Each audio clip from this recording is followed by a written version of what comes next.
So today is the NLP Today, and we'll be talking about identity, the unstoppable force, magic self-image. And then after today's NLP Today at 1 o'clock is the NLP Inner Circle, which I put the links in a couple places, and I'll post it in the, in the chat if people want to come. But generally, we changed the format from every week doing NLP Today. I may bring it back in a few weeks. It's fluid. You know, how I'm doing my business is changing. It's that time of year where people kind of redo their business, look at different things they can do. And so if we're not doing an NLP Today, it's more of an NLP mastermind group where different people take turns teaching. Maybe giving a small talk and then have an open discussion. A couple weeks ago, before the holidays, around the holidays, we did a NLP, like, what's your favorite woo-woo technique, hypnosis or NLP woo-woo, metaphysical, whatever it was, right?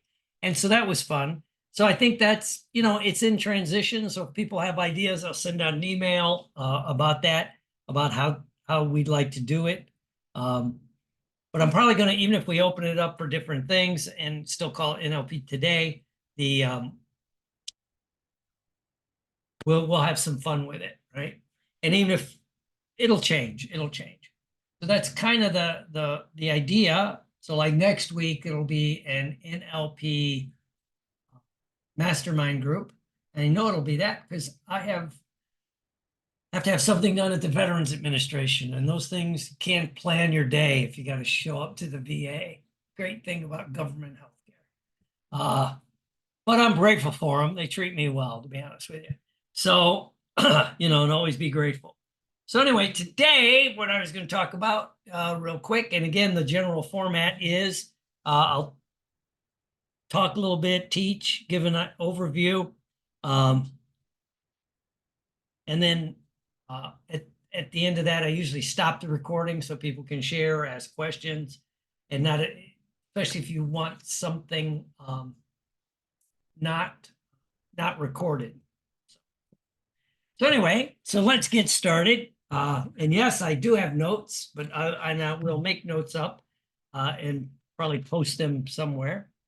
So anyway, what is it about this self-image stuff, right? You know, and I call it like unstoppable force, right? The first question comes up because I've separated two parts. In fact, the next part on the inner circle, I'll maybe talk about your personality. So, because when I started looking at this, I've been trying to figure out, like, why do people self-sabotage, especially people in our world, which, you know, we have the keys to the kingdom, the NLP, the hypnosis, some of the stuff that we know. We got the keys to the kingdom, and yet we self-sabotage, we blow ourselves up, right? And, you know, and I see people do it all the time. I don't know if anybody here has ever self-sabotage. You'll do some things, you know, or you go to a training, and all the trainings are applicable. I don't really make fun of any other trainings, whether they're coaching or whatever it is, right? Let's say it's a business thing, right? Building your business on whatever it happens to be. And let's say there's 10 people in the room with you that you know of, and several of them do what's taught, and it just takes off like a bat out of hell, and they're doing fine. Other people, it just doesn't seem to work. And I always wonder why that is, you know, especially if the metrics are pretty much the same, right? So they're doing the steps, it's not working, right? So, you know, there's a lot of thought, and I've gone back to a basic, and the basic I've gone back to is Maxwell Maltz. Right? The guy that wrote Psycho-Cybernetics, which they stole a lot of the NLP techniques from. They act like they were inventing stuff. And if you actually were a student of Maxwell Maltz, you're like, this stuff has been around for a while. They refined it and added some language stuff to it. But anyway, he talked about, he has a book, not his Psycho-Cybernetic book, which is a very good book. Everyone should read it. But I would say his best book is The Magic of Self-Image Psychology. Now, you have to remember, Maxwell Maltz was a plastic surgeon. He was a medical doctor. He wasn't a psychiatrist. He was a plastic surgeon. And he talked about this thing about what is your self-image, right?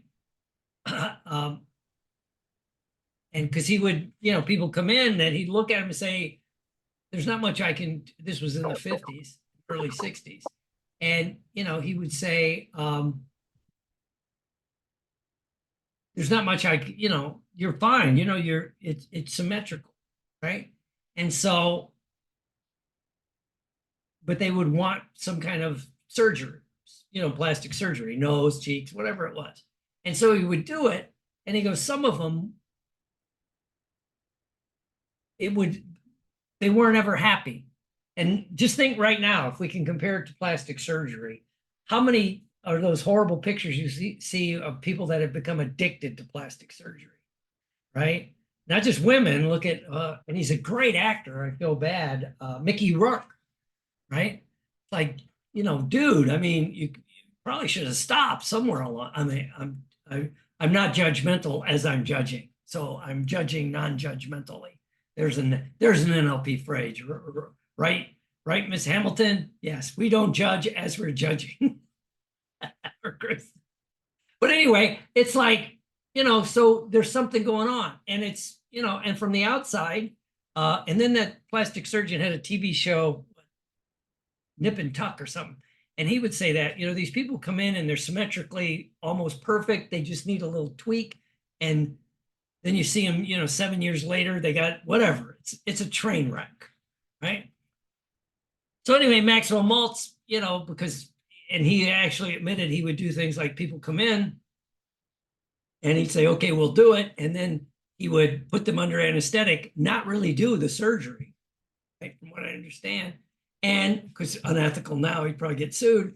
But, some of the people were happy. Yeah, that's exactly what I wanted. He didn't do much, right? If anything at all. And other people do that, right? And so that's the book I went back and I read and I'm re-listening to, and it's, it's always a lot of these things seem to come in circles, right? So anyway, going back to our identity, our self-image, which is your deep identity. So what's the difference between your identity, your self-image, and your personality? Well, your identity and your deep self-image is how you see yourself, how you truly see yourself, and how others perceive you. There seems to be a feedback loop. Right? Your personality is more like traits, behaviors, and even some of the roles that you play. I would dare say all of us here play different roles at different times, right? If you got kids, you probably act differently around your kids than you'd act in a business, whatever it happens to be, right? And, for my other profession is acting. That's where like some of these actors lose their minds. The method actors that they become the part, right? Which everybody says that's brilliant, but I'm like, I don't know. Some of the follow-ups of people that have done these brilliant, where they got into it so much. And I always think of Heath Ledger, lost his mind. I mean, the list goes on, right? And also too, I mean, how much can you get into? But anyway, so roles that you play, all of that's your personality, but they're kind of interlinked. It's like, as we all understand in NLP and hypnosis world, it's like, it's all interrelated. Your beliefs, your behavior, your attitudes, your outlook, your personality, your self-image. And, it's a constant flow, So, most people, when they think about this, they want to change maybe a specific aspect of their self-identity or that, and, and it'll be working, and then they self-sabotage, right?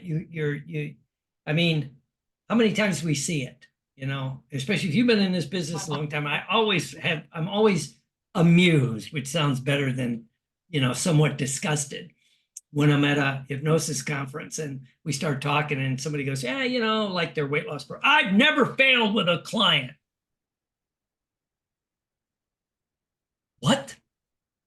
So you take away their free will, right? That's the only way you'd never fail, is you'd have to totally rip out their self-will, and so, but I mean, a lot of us has been doing it a while. I've had people lose think the most was 140 pounds over a year, right? It was a guy, and dropped out 140 pounds. He's obviously a big boy. And he dropped all that weight, and he kept most of it off, right? He did put back on some, but I've had other people drop weight, keep it off forever, right? So, you know, the NLP and the hypnosis worked, but they didn't seem to keep it off, right? Permanently.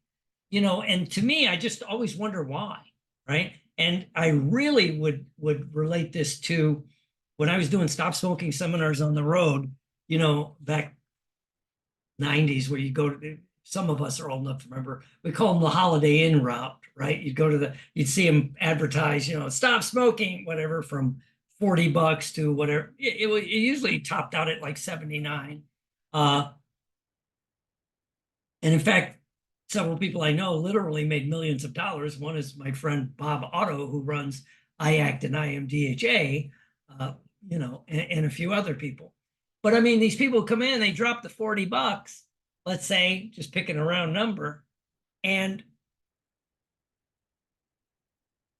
they would have great success in a group setting, you know, so you're not customizing anything. It's just a group setting of hypnosis, right?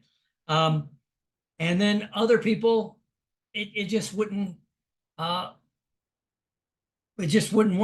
So, you know, so again, you can learn a skill or an ability that you want to use, but if it clashes with your identity, right? If your deep parts of your personality, your self-image, your identity, right? It's gonna kick out. And one way to think about it is you have your comfort zone, right? Whatever your comfort zone is, right? And you know, I can use a couple examples. One would be temperature, right? What is your comfort zone for the temperature where you're at, right? And once you get out of that comfort zone, you feel uncomfortable. If you know, you get a lot of people. I live in Florida now. A lot of people move from the Midwest or upper Northeast, from a cold climate and come down here, and they'll say it's too hot, right? Well, it's outside their comfort zone. You know, if they're coming from Minnesota, you know, yeah, it might get a little hot in the summer, but it's not hot. You know, to describe where I'm at in Florida, it gets hot in April and stays hot till October. You know, what's the temperature tomorrow? Probably mid-90s and high humidity. What's going to be the day after that? Mid-90s, high humidity, right? Well, that's my, you know, I like that. Doesn't seem to bother me. It's my wife likes it. It's our comfort zone. We go up north, even around here, we had a couple of chilly mornings. It gets to 60 degrees. I've got my winter jacket out when I'm going to the health club. And I see all the snowbirds walking in the health club shorts and a tank top. And I'm like, well, they're probably a snowbird. Well, their comfort zone is different. You know, I remember when I grew up in the Midwest and lived in the Chicago area, if it was 60 degrees in the winter, you might have had a t-shirt on or just a regular shirt. It wasn't freaking out. So whatever your comfort zone is, or just think about like weight, right? Your weight. You have a comfort zone. If you get outside of it, right, whatever your true comfort zone is, you know, if you get outside of that comfort zone of that weight, and let's say you gain weight, you'll take action to lose the weight to get back to your comfort zone. Right? You know, and so I mean, so what is the comfort zone, right? So what are you comfortable with? Now, what most people do, though, one of the problems is they change their comfort zone to fit where they're at because it's comfortable. It's you know, it's like, you know, or they'll judge themselves by other people, right? Like you see it, like why do people like reality TV, right? It's because my life may be a train wreck, but god damn, look at this one. You know, it's like, so, you know, you can compare, you know, it's like, you know, the guy that drinks too much, so he compares himself to the Skid Row drunk, even though, you know, he's getting close, but it's like, it's this, right? So whatever your comfort zone is, that, you know, and that can change. That proves you could change parts of your self-identity, right? Because again, when you go, let's say, if you get outside your comfort zone, if you have a minimum threshold for an income, right? And there's a threshold there. It's not just like one static number. Whatever that comfort zone is, if it drops, you'll probably start taking a lot of action to try to get to that. But on the flip side, once you cross over and you get higher, right? You'll probably self-sabotage to get back to whatever that comfort zone level was, right? That's why I see this in our field all the time, where whatever that, whatever it is. And then, part of your self-image is also, as Jim Rohn said, and so did Maxwell Maltz, it's also set by the company that you keep. If your goal is to get to be in shape, you probably need several friends that are in shape, right? I mean, there's a reason you go to the health club, people there are exercising and in shape. If most of your group doesn't do that, they'll be the one lowering your comfort zone. It's like, nope, I'm, whatever it is, it'll be like, hey, be reasonable, think smaller, right? I hear it in our field. I still remember being at a conference once, and we were talking about income in our NLP and hypnosis world. And one person goes, well, everyone knows a really good hypnotist struggles. And Beryl will remember this one. I'm sitting at the table with Jerry Kahn, right? And he literally dropped his fork. We were eating, and he goes, and it's like, it's like, but it's like this. The guy was justifying it because one of the strongest psychological principles is your need to be consistent with your self-image, right? And that's why if you do something, that's where guilt can come in. If you do something against your self-image, I'm not the kind of person that usually do that. You're going to feel guilty because screw the laws on the outside. You've broken internal law. Does that make sense to people, right? And that, could be a good or a bad thing, but it's like, where, so if you want to change that self-image, it can happen, right? But you got to have some steps to get there. And it's not as easy as it sounds. I hate to say that way, right? But society likes, they profit off your pain, right? They profit off your pain, right? I mean, it's the time of year, just probably in your Facebook feed, how many things are about weight loss right now, right? First, same companies just spent millions getting you to eat more at the holidays. So now you're fat. So now you're going to spend, it's the same company, especially the marketing companies. Now we're going to sell you this. And it's always fast, easy, effortless. I lost 40 pounds and didn't give up carbs or didn't start, and I don't exercise. I don't know about anybody else, but I look at it and go, and what the hell are you doing? There's one that I love. It's like chair yoga, and it shows this guy, how long will it take to get in this great shape if you use chair yoga? And now I'll reveal my own beliefs. I believe in the power of the brain and all this magic.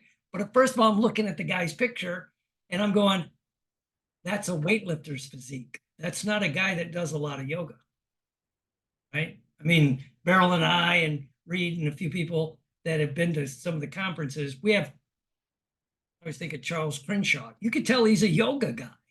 He's skinny as a bean. He can put his leg behind his head. I doubt if that bodybuilder could do it, right?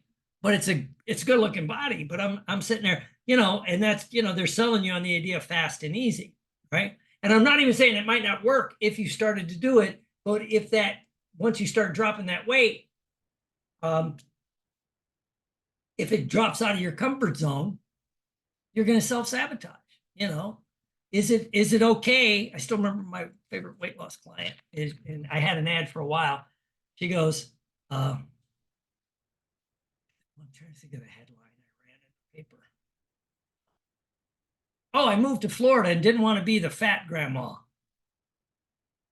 right? I wanted to be the hot grandma. Yes, I actually ran that in the paper and people go, I'm like, the phone rang off the hook. Like, well, that was, she got out of her comfort zone. She goes, well, my first problem is I'm hanging around with old fat people, constant old fat people. All they do is talk about what hurts and, and then let's go eat and then talk about why we can't lose weight. I said, well, first of all, you got a selection error, but anyway, so what is that self-image, right? And again, because you want to be consistent with your self-image. And if you get out of that comfort zone, there's only one or two things you can do. Change your self-image, which parts of that will change your personality, or you will lower your threshold. You know, as our dear friend, got to do my thing, our dear friend, Tony Robbins would say, you got to raise your standards, you know, who's really near you. And there's a difference between associates and people you can associate with and hang out with, and those that you really let into your sphere of influence. To me, that means get inside your mind, right? And so what might motivate someone, you know, so again, like somebody wants, they don't like their body right now, it's clashing with that self-image. So and it's painful enough, they start taking action, right? And again, you know, so they change their diet, they join a gym and maybe even go. What a concept, right? I mean, I think they said at our health club so far, they've had like over several hundred people join. And one of the guys that works out like goes, oh God. And I said, don't worry, only maybe 10% are ever going to show up anyway. And, you know, so it's like, but then the people that start dropping that weight, you know, again, going back to, you know, Jim Rohn and Maxwell Maltz, you might need to get a different circle of influence of people that is going to be your goal, right? And so you got to have this self-image, you know, so the self-image is, who do you want to be? And what is that self-image? How do they look? How do they act? And one of the mistakes I think people make is they judge their start by where someone else is. So if you're going to a conference and you're redoing your hypnosis business or coaching business, or if you're just starting or you're redoing it, you know, and you meet a few people there that are literally making, you know, high six figures, if not seven figures. If you judge where you're starting by where they're at right now, you are going to fail, right? You know, I just worked with someone who wanted to improve their speaking skills, platform skills. I said, great, that's easy. They go, yeah, I love like Tony Robbins, Brandon Bouchard. I watch their videos. I go, oh, no, stop that. Stop, boo-boo. Go back and find their old videos when Tony was still wearing a suit and his face wasn't perfect yet and everything else, right? Because you need to see where they started. You know? When I was trying to learn film acting, I've done stage acting for decades, and I'm like, okay, I want to do film, and I signed up for some classes, right? And I signed up for a beginner's class, and one of the, you know, after I'm there, and the person goes, well, you know, you have this experience, you understand how to bear with me on acting stuff, you know how to create a character and your sight lines and all this. Yeah, I know that, but I don't know what it's like to act for the camera, right? And I need to start at the basics, right? I'm not going to judge myself by people that's been doing film work for decades, right? Because again, we see that. So, but again, we judge our starting point by their finishing point. We really see that as hypnotists and NLPers with people that want to get in shape, lose weight and get in shape. Well, I want to be like my friend so-and-so. She's like, you know,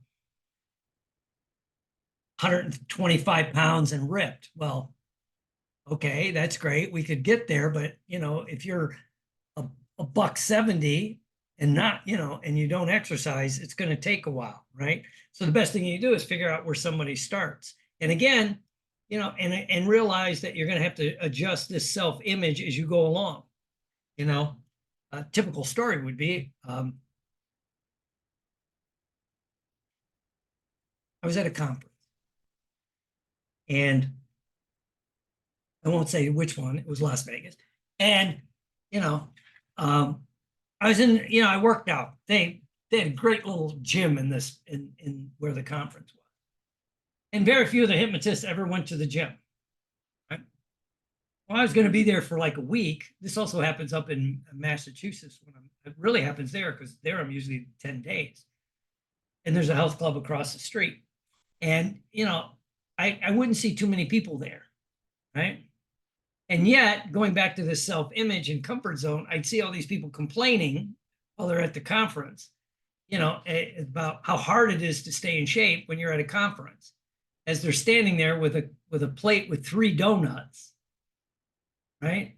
And coffee with extra cream and sugar. And someone would go, well, did you work out today? Oh, you really, everyone knows you can't work out when you're doing stuff like this, right? And so anyway, we were talking, and I don't know, something was said, and they said, well, they asked me, I said, well, I worked out, I'm keeping my same workout schedule while I'm here. And somebody said, well, you have self-discipline. I said, trust me, I'm a weak man. I'm weak when it comes to certain areas of my life. There's 2 things I've learned.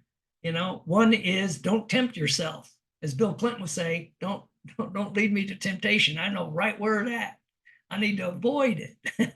But also, too, it's like, of course I work out because that's who I am. I know a guy that, he was doing the stop smoking things on the road, and he stayed in great shape because, he would get up every morning and run, forget what it was, I forget how many miles, but minimum of 30 minutes, usually to an hour. And this was still on the road, doing 2 shows a day, doing all this stuff, right?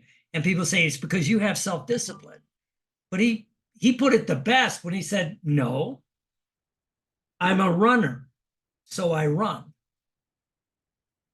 Right? That one statement's the ultimate in his self-identity, is being consistent with who he is, and also parts of his personality. Then the behaviors that go into his personalities, the traits that make up the personality will align with that. So that's what you're going to do, right? So, deep down, if you want to change your not your personality, but your self-image, first of all, you have to have a goal, somebody that you could model. Because I was talking to somebody about this, and they're like, well, it got into more of physical. They were a psychologist, and we got in another was a social worker, was at this rehab. And I'm like, but that's how humans learn. That's how you learn how to walk.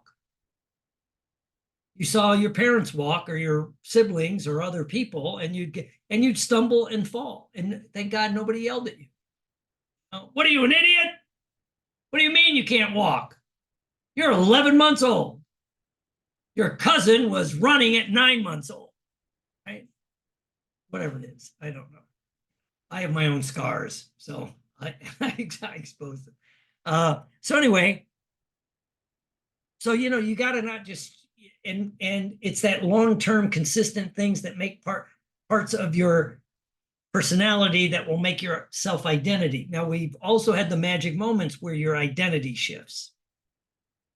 Once your self-image, your identity totally shifts, then magic can happen. Like for a lot of us, you could relate if you had kids, right? Once you became a parent, hopefully part of your personality shift. It may not.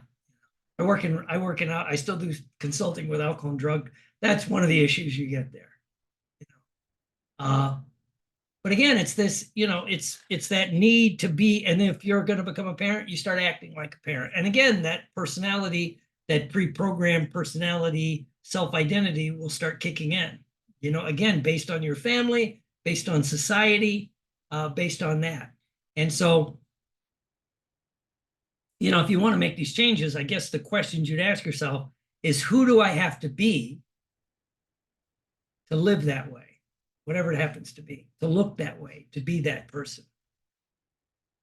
And what do I have to do to get those results? Those 2 questions begin to shape it.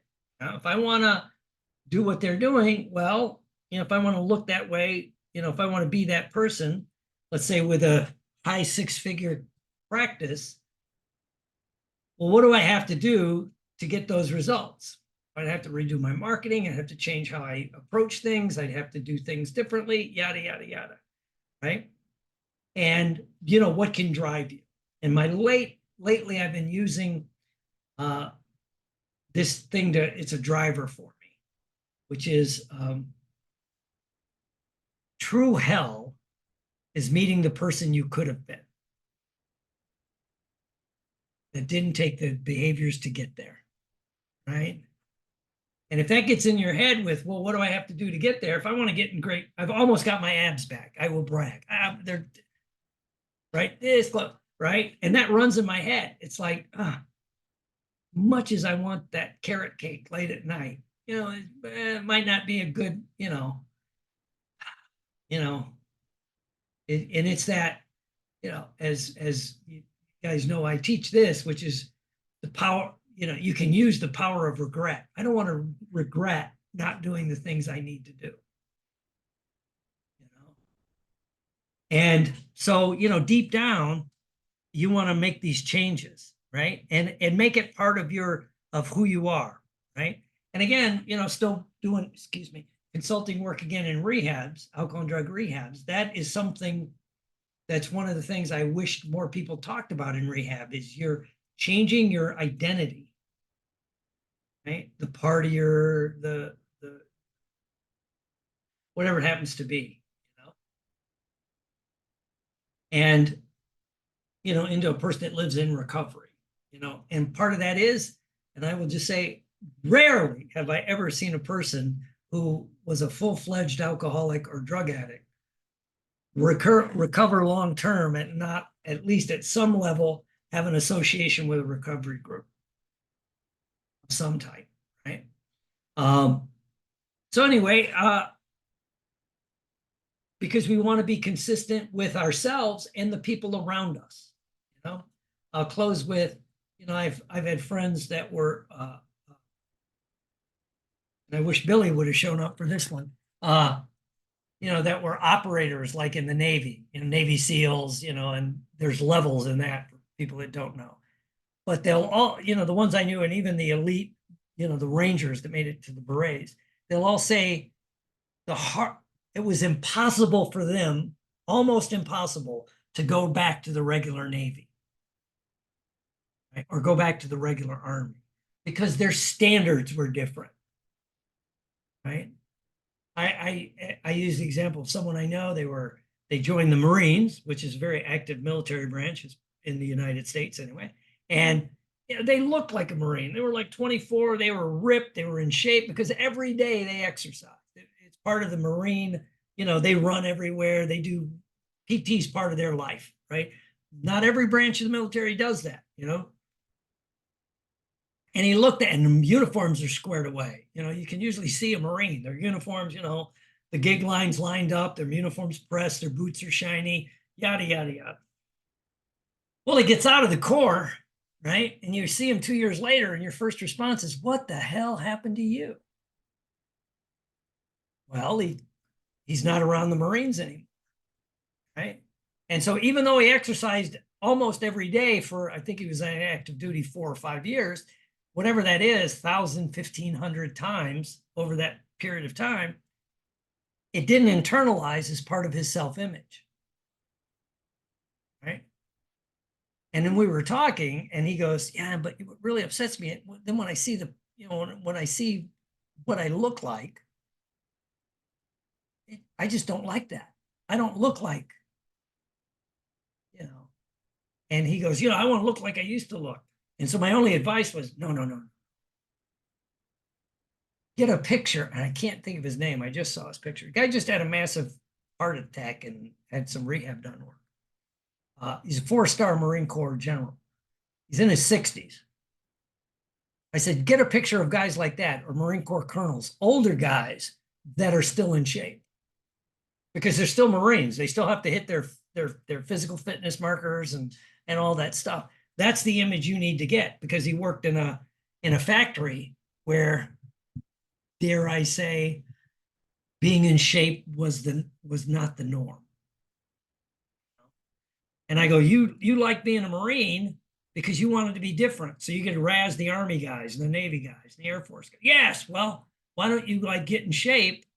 You could razz these fat guys you work with at the Ford factory, right? And so, but it was part of his self-image, but he still had that clash. He was out of his comfort zone. And I said, well, if you don't change this, he wasn't a client, we were just talking, you'll adapt, and you'll keep lowering your standard. You'll keep lowering that comfort zone, right? And so that's a little bit on, your self-image. When you really get it rocking, it'll change everything, and at 1 o'clock for people that want to, I'll put it in the notes, but I'm going to stop the recording in a minute. If you want to come to the inner circle at 1 o'clock, I'll be talking a little bit on personality, which kind of goes with this. It's like a lot of things. It's like when I hear people say magic belief shift, which is great, but rarely does one thing, you almost start to be, you have to be ready to unpack several different levels. Right? And, you could break the bond, if you will, whatever the anchor is, right? But then you need to reattach it. So just a little bit I wanted to throw out there on the magic of self-image, right? It becomes an unstoppable force when you use it and you direct it in the proper way. And so, and again, yes, oh, by the way, I can see I'm working on my marketing. On January 27th, which is Saturday, January 27th at 12 noon Eastern US, I'm doing a class, Unstoppable Force, the Magic of Self-Image, where I'll get into details with steps and things that seem to work to reprogram that part of your self-image at a deep level. That's Saturday, January 27th at 12 noon. And of course, it's recorded in case you can't make the training, because sometimes life gets in the way. So if you have any questions, just reach out.